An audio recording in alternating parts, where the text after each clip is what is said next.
ശരീരത്തിലെ അനാവശ്യ വസ്തുക്കളെ പുറന്തള്ളാൻ കിഡ്നി പ്രധാന പങ്ക് വഹിക്കുന്നുണ്ട്. കിഡ്നിക്ക് തകരാറുണ്ടായാൽ ഇവ ശരീരത്തിൽ തന്നെ അവശേഷിക്കുകയും അനാരോഗ്യം സൃഷ്ടിക്കപ്പെടുകയും ചെയ്യും. അതുകൊണ്ട് തന്നെ കിഡ്നിയുടെ ആരോഗ്യം അത് വളരെയധികം പ്രധാനമാണ്.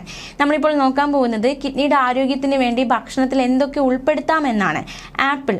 പെക്റ്റിൻ എന്ന ഫൈബറിനാൽ സമൃദ്ധമാണ് ആപ്പിൾ. കൊളസ്ട്രോൾ, ഗ്ലൂക്കോസ് ലെവലുകൾ കുറയ്ക്കാൻ കഴിവുള്ള ഇവ ആന്റി ഓക്സിഡന്റുകളാലും സമ്പുഷ്ടമാണ്. ബ്ലൂബെറീസ്. വൈറ്റമിൻ സി, ഫൈബർ എന്നിവ ധാരാളം അടങ്ങിയ ബ്ലൂബെറീസ് ക്യാൻസറിനെയും ഹൃദ്രോഗങ്ങളെയും പ്രതിരോധിക്കുമെന്ന് കണ്ടെത്തിയിട്ടുണ്ട്.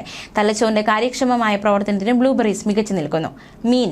സാൽമൺ, ട്യൂണ, മത്തി തുടങ്ങിയ മത്സ്യങ്ങളിൽ ഒമേഗ-3 ഫാറ്റി ആസിഡുകൾ അടങ്ങിയിട്ടുണ്ട്. രക്തം കട്ടപിടിക്കുന്നത് തടയുന്നതിനും തലച്ചോറിൽ സെൽ മെംബ്രെയിനുകളുടെ രൂപീകരണത്തിനും ഇവ കൂടിയേ തീരൂ. ഹൃദയമിടിപ്പ് സാധാരണഗതിയിലാക്കുന്നതിനും രക്തസമ്മർദ്ദം കുറയ്ക്കുന്നതിനും ഇവ സഹായിക്കും. ശരീരത്തിലെ പ്രതിരോധ ശേഷി വർദ്ധിപ്പിക്കാനും ഒമേഗ-3 ഫാറ്റി ആസിഡുകൾ ആവശ്യമാണ്. ചീര.